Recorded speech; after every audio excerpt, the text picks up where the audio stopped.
एक बात मैं आपको बताऊं, उत्तम पतिव्रता कौन? बोले जो ये सोचे कि मेरे पुरुष के अलावा दूसरा कोई पुरुष है ही नहीं, वह एक ही है। और यही बात भक्तिमती मीरा माता ने कही थी। उत्तम भागवत की बात बता। जीव गोस्वामी जी से मिलने गई, बड़ा नाम सुना था, पग घुंघरू बांध मीरा नाची रहे। प्रेम की उस मतवाली दशा में भक्तिमती माता मीरा गई। जीव गोस्वामी जी ने शिष्यों से कहा पर्दा डाल दो। पर्दा डाल दिया गया। पर्दे के उधर उनकी आसन डाल दी गई। मीरा ने पूछा कि मैं महाराज से मिलने आई थी, ये पर्दा क्यों? शिष्यों ने कहा कि गुरुजी महिलाओं से मिलते नहीं है, इसलिए अब तुमसे मिलना जरूरी था। तुम्हारी बात सुन लेंगे पर वो देखेंगे नहीं, इसलिए ये पर्दा डाल दिया गया है। मीरा बोली क्यों? बोले वो पुरुष हैं तो मर्यादा से रहते हैं, महात्मा है, उन्होंने नियम बना रखा है, वो महिलाओं से नहीं मिलते, स्त्रियों से नहीं मिलते।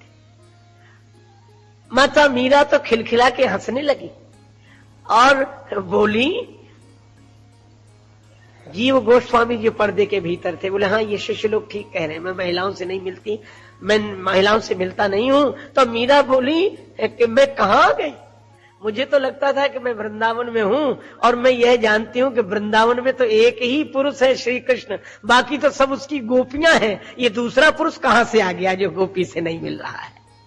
और जीव गोस्वामी जी ने जो सुना, पर्दा हटा दिया और मीरा माता के आगे सिर झुका लिया हाथ जोड़कर कि सचमुच ये मेरी आंखों पे ही पर्दा पड़ा था।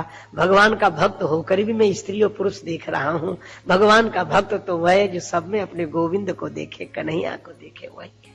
यह उत्तम भागवत के लक्षण है। उत्तम भक्त है जो भगवान के अलावा कुछ देखता ही नहीं, जिसे भी देखता है उसे सब में भगवान ही दिखाई पड़ते हैं। भगवान जैसे आपने कई उदाहरण सुने होंगे। नामदेव जी रोटी बना रहे थे, कुत्ता आया, रोटी लेकर भागा। दूसरा कोई होता तो डंडा लेकर पीछे पड़ता, पर नामदेव जी घी की कटोरी लेकर पीछे भागे। अरे भगवान, रोटी रूखी तो मत खाओ, घी तो लगा लेने तो फिर खाओ घी लगा के। ये कितनी ऊंचाई की बात होगी। नामदेव जी की कुटिया में आग लग गई, गांव वाले दौड़े संत की कुटिया, कुछ लोग आग में कूदे, सामान बाहर निकाला, फेंका। इतने में नामदेव जी आ गए। अरे महाराज महाराज, आपकी कुटिया में आग लग गई थी और ये देखो हम लोगों ने सामान बचाया। नामदेव जी बोले मेरी कुटिया में आग लगने का तो कोई कारण ही नहीं था, किसी से मेरी दुश्मनी नहीं है जो कुटिया में आग लगावे, कोई अग्नि प्रज्वलित करने वाली सामग्री भी मैं नहीं रखता जिससे कुटिया में आग लगती। बोले फिर? नामदेव जी बोले ऐसी आग लगी कुटिया में बुझती नहीं, बुझाए तो अग्नि रूप धर नारायण ही सेवक के घर आए। भगवान ही इस रूप में आए। आहा, देखो आप उसकी कल्पना कीजिए जिसको कहा नहीं जा सकता, केवल अनुभव किया जा सकता। चेतना की कितनी ऊंचाई है, आग में भी भगवान। नामदेव जी कहते हे प्रभु, बड़ी कृपा की जो आप पधारे। और गांव वालों ने जो सामान निकाला था, नामदेव जी फिर उसी आग में डालने लगे। लो भगवान भोग लगाओ, लो भगवान भोग लगाओ। लोगों का बड़ा पागल आदमी है। पर नामदेव जी किसी की सुन ही नहीं रहे। जो भिक्षा मांग कर लाए थे वो भी आग में डाल दिए, अपने कपड़े भी उतार कर लो भगवान भोग लगाओ, लो भगवान भोग लगाओ। गांव वालों ने कहा पड़ा रहने दो मैदान में, रात भर सर्दी में रहेगा, सवेरे तक मर जाएगा, अकड़ जाएगा शरीर, कोई मत देना इसको बिछाने ओढ़ने के लिए। किसी ने नहीं। और लोक दृष्टि से तो काम गलत ही लग रहा था कि आग में सब कुछ जला दिया, पर लोगों की दृष्टि में आग थी, नामदेव जी की दृष्टि में तो भगवान थे। तो कथा आती है कि नामदेव जी जहां सो रहे थे, भगवान पंढरीनाथ ने रुक्मणी जी के संग प्रकट होकर वहीं नामदेव जी के लिए कुटिया बना दी। और नामदेव सोए थे मैदान में, जागे तो कुटिया में। यह है भगवत भाव की विशेषता। उनकी दृष्टि में आग नहीं है, भगवान है।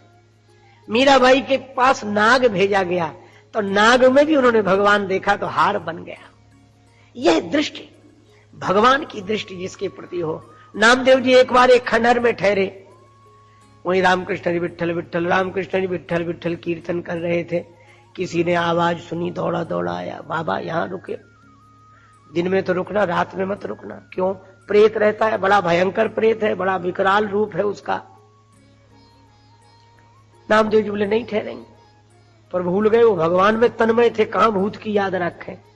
रात में भी वहीं बने रहे, भोजन बनाया, भगवान को भोग लगाया, फिर कीर्तन रामकृष्ण हरि विट्ठल विट्ठल रामकृष्ण हरि विट्ठल। सोचा अब सोए।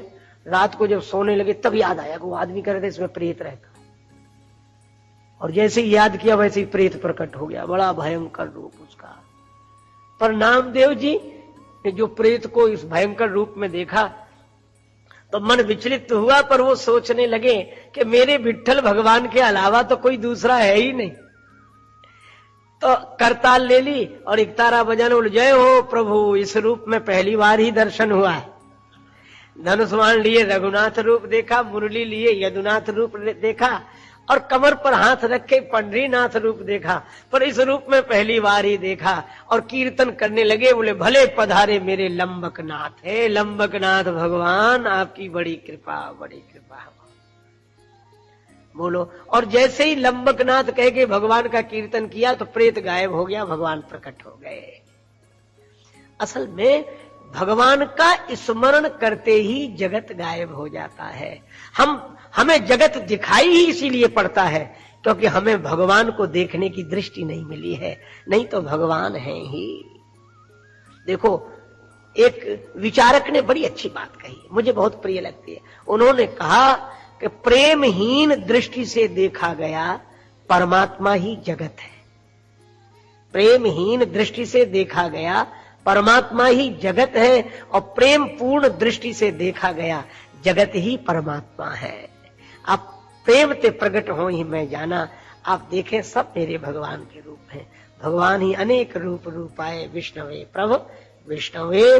तो ये दूसरे योगीश्वर महाराज हरि ने कहा उत्तम भागवत वो है सर्वभूतेषु यः पश्येद भगवद भावमात्मनः, जो भगवान के भाव से आत्म बुद्धि से सब में भूतानि, सब प्राणियों में जो भगवत भाव की दृष्टि रखता है वह उत्तम भागवत है।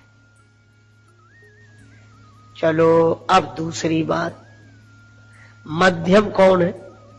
मध्यम वह है जो भगवान के भक्तों से प्रेम करे। अब उसकी दृष्टि में सब भगवान नहीं हो सकते। देखो भाई, ये कितनी भी ऊंची बात हो, लेकिन इस ऊंची स्थिति के अधिकारी कोई कोई होते हैं। अब कैसे हम नाग में भगवान को देख लें, कैसे व्यवहार करें, बहुत कठिन है। तब मध्यम भागवत कौन है ना? अच्छा, अब मध्यम भागवत वह है जो भक्तों से प्रेम करता है, भगवान के भक्त है ना। और अज्ञानियों में भगवान तो नहीं देखता, लेकिन उनसे बैर नहीं करता, उन पर कृपा करता है।